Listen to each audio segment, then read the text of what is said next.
the proposed cessation of hostilities in Syria is key to bringing an end to scenes like we've just seen. Joining us for more on that is Sinan Hatahet. He's the Deputy Executive Director of the Omran Center for Strategic Studies. Sinan, good to have you on set here. Let's start off with some terminology. We're talking about a cessation of hostilities. How does that differ from a ceasefire or a truce?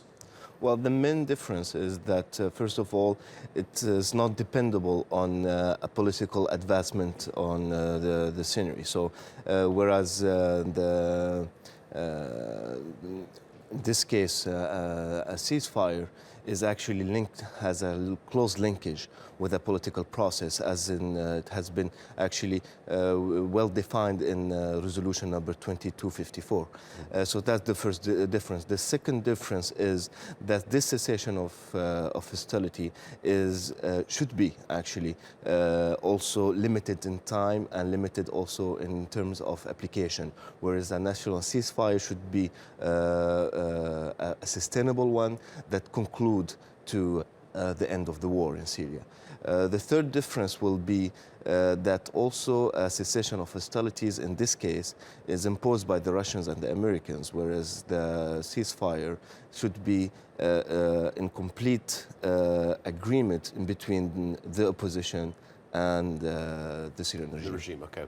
Now, when you look at this cessation of hostilities, there are several groups which are actually excluded, al-Nusra and Daesh being the two most important. When you look at the battlefield in Syria, it's a very complex one.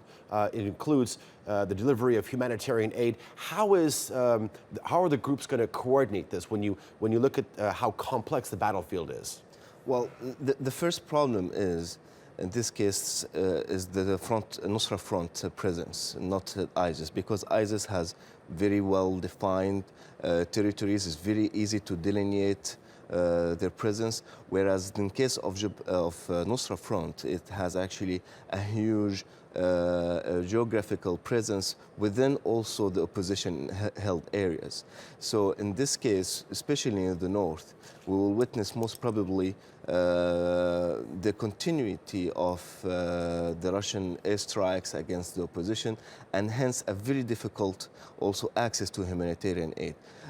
On the other hand, the FSA brigades and the opposition armed forces have committed themselves since issuing the resolution number 2139, 2165, to facilitate the access of humanitarian aid to all the regions they hold. But that won't change a lot since this exception of Nusra Front exists. Okay. Sinan Hatahet from the Omran Center for Strategic Studies, we thank you for that analysis.